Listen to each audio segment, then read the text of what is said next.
Uthangarai MLA இளையராஜாவை வந்து பேரம் பேசினதா வந்து ஒருத்தர் முதல்ல கைது செய்யப்பட்டாங்க. அடுத்தடுத்த கட்டமா 5 பேர் கைது செய்யப்பட்டிருக்காங்க. இதுல வந்து செந்தில் பாலாஜி அவர்களுடைய தம்பி அசோக் அவர்களுக்கு தொடர்பு இருக்குன்ட்டு தேடுதல் வேட்டையில இருக்காங்க. செந்தில் பாலாஜியும் பின்னாடி வந்து கைது செய்யப்பட வாய்ப்பு இருக்குன்னு சொல்றாங்க. இந்த வழக்கு குறித்து உங்களுடைய கருத்து? அவர் ஏன் பயந்து ஓடணும்னு கேட்குறேன். மடியில கிணம் இருந்தால் தாங்க பயப்படணும். நம்மள்ட்ட மடியில கிணம் இல்லையே, பின்ன ஏன் பயப்படுறீங்க? துணிஞ்சு நில்லுங்க. இப்போ எலெக்ஷனுக்கு ஒட்டி எவ்வளவோ என் பையனுக்கு தடை எவ்வளவோ போட்டீங்க. அவன் எல்லாத்தையும் முறியடிச்சு வரல.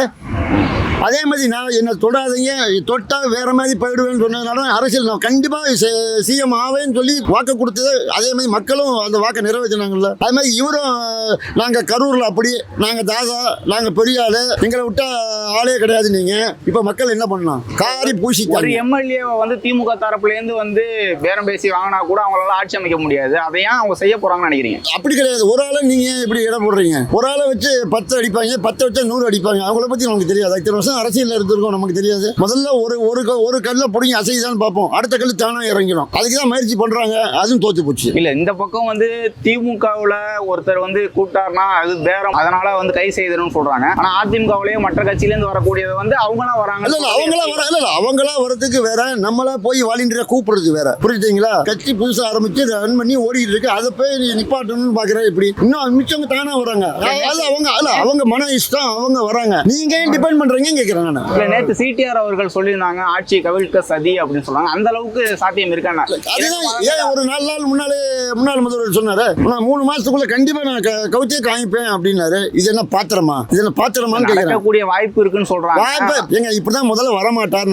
சினிமாக்காரன் வரமாட்டான், ஜெயிக்க மாட்டான், 4 சீட்டு கூட கிடைக்காது. எவ்வளவோ பார்த்தாச்சுக்கிறாங்க, எவ்வளவோ வழியெல்லாம் தாங்கிட்டோம். இனிமே எவ்வளவு அடிச்சாலும் வலிக்காது, உடம்புல ரணம் ஆயிடுச்சு. இப்ப இந்த நடவடிக்கை எப்படி இருக்கும்னு நினைக்கிறீங்க? இப்ப விசாரணை பார்க்கட்டும், விசாரணை பண்ணட்டும். எதா இருந்தாலும் எடுத்தோம் கவுத்தோம்னு இந்த ஆட்சியில் முடிவு எடுக்க மாட்டாங்க. எவிடன்ஸ் இல்லாம செய்ய மாட்டாங்க. எவிடன்ஸ் இல்ல அப்படின்னு தாராளமா வெளியே அனுப்பிச்சிருவோம். எவிடன்ஸ் இருந்துச்சுன்னா கண்டிப்பா யாரா இருந்தாலும் மக்கள் தீர்ப்பு மகேசன் தீர்ப்பு தான். மக்கள் தான் அவரை வச்சிருக்காங்க.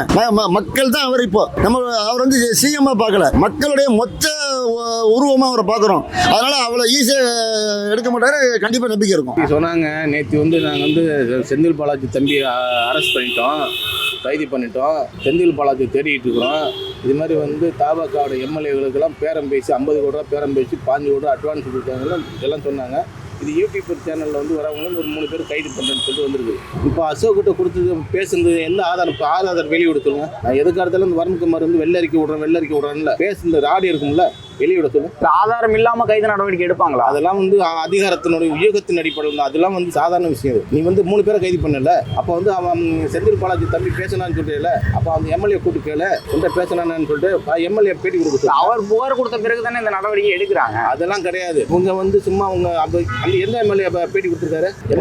இளையராஜா அவர்கள் புகார் கொடுத்த பிறகு தானே இப்போ வருண்குமார் தானே பேசினாரு.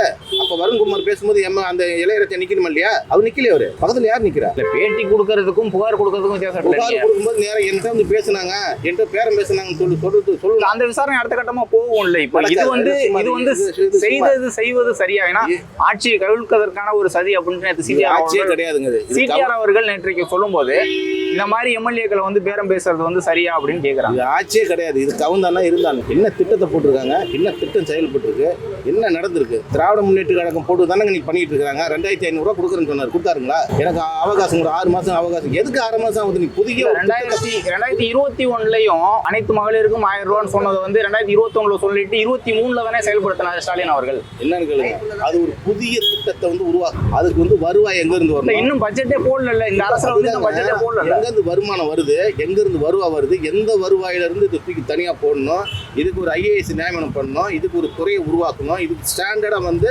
இது வந்து எந்த வருவாயை வந்து நிரந்தரமா போட்டு இதை கொண்டு முடியும். அது புதிய திட்டமா இருந்தா பரவாயில்ல. இது வந்து ஏற்கனவே போட்ட திட்டம் தானே. இது அந்த திட்டத்தை செயல்படுத்துறது இல்ல. இப்போ இந்த திட்டத்தை வந்து செயல்படுத்துறதுக்கான ஒரு முன்னெடுப்பா தான் வந்து எந்தெந்த துறைகள்ல எவ்வளவு வந்து இதற்கு முன்பு வந்து செலவாயிருக்கு, இதன் பிறகு வந்து எப்படி செயல்படுத்த முடியும்? பட்ஜெட் போட்ட பிறகு தானே செயல்படுத்தவே பண்ண முடியாது. எங்கிருந்து வரும் வருமானம்? எங்கிருந்து வரும்? 2500 ரூபாங்க குழந்தைக்கு 1/2 பவுன் 2000 ரூபாய் கொடுக்க முடியும்னு திமுக சொல்லும் போது அது வந்துருமா? தாராளமா கொடுப்பாங்க. 1000 ரூபாய் கொடுத்தவங்க 2000, 500 ரூபாய் வந்து உங்களுக்கு பத்தாதுங்கிறீங்க. 2000 ரூபாய் கொடுத்தவங்களுக்கு வந்து 1000 ரூபாய் கொடுத்தவங்களுக்கு 2000 கொடுக்க தெரியாதா?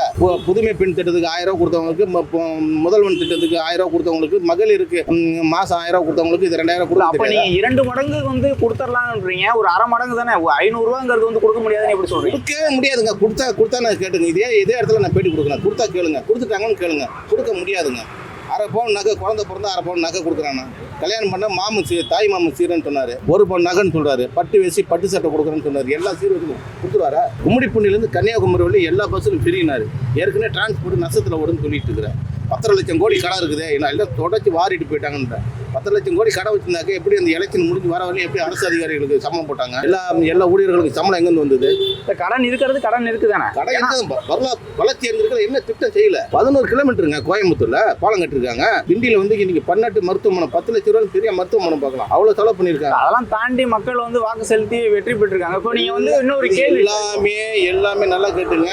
இனி வர காலங்கள்ல வந்து தெரியும், இது மிகப்பெரிய வந்து ரொம்ப திட்டம் போட்ட வந்து ஒரு செயல். இது வந்து மக்கள் வந்து எல்லா மக்களும் சீர்காழி எம்எல்ஏ தேர்ந்தெடுத்திருக்காங்க, அங்க ரசிகரே கிடையாதா? விழுப்புரத்தில் சிவி சண்முகம் தேர்ந்தெடுத்திருக்காங்க, ரசிகரே கிடையாதா? விஜயபாஸ்கர் இருக்காங்க, ரசிகரே கிடையாதா? சொல்லுங்க, ரசிகர் எல்லா இடத்துலயும் இருக்காங்களா? சென்னையில மட்டும்தான் ரசிகர் இருக்காங்க. திருப்பத்தூர்ல ஒரு ஓட்டுல வின் பண்ணிருக்காருல்ல, அந்த மாதிரி தானே அங்கேயும் வின் பண்ணிருக்காங்கல்ல. இந்த ரசிகர்கள் ஓட்டு புதுமையான மக்கள் ஓட்டு போட்டு அவர் வந்து எல்லாமே ஒட்டுமொத்த மட்டும் தமிழ்நாடே வந்து ஓட்டு போட்டு தேர்ந்தெடுத்தனால நீங்க கேட்கறது கரெக்ட்.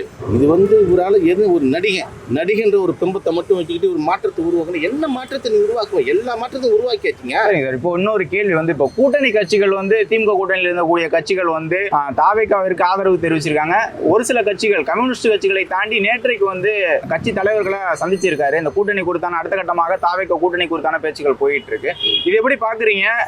திமுக கூட்டணியிலிருந்து இருக்கக்கூடிய எல்லா கட்சிகளுமே கொஞ்சம் கொஞ்சமா விலகி வராங்க, இது எப்படி பாக்குறீங்க? 2 வலது இடது கம்யூனிஸ்ட் வந்து வெளியிலேருந்து ஆதரவு தரன்னு சொல்லி மந்திரி சபையில் இடம் பெற மாட்டான்னு சொல்லியிருக்காங்க. அவங்களுக்கு தெரியும் என்ன ஸ்டாண்டர்ட் நடக்கணும். ஏன்டா அவங்க அகில இந்திய கட்சி, மாநில கட்சி கிடையாது. இப்போ மற்ற கட்சிகள் விடுதலை சிறுத்தை வந்து மாநில கட்சி, மதிமுக மாநில கட்சி, புரியுதுங்களா? முஸ்லீம் இயக்கம் வந்து மாநில கட்சி.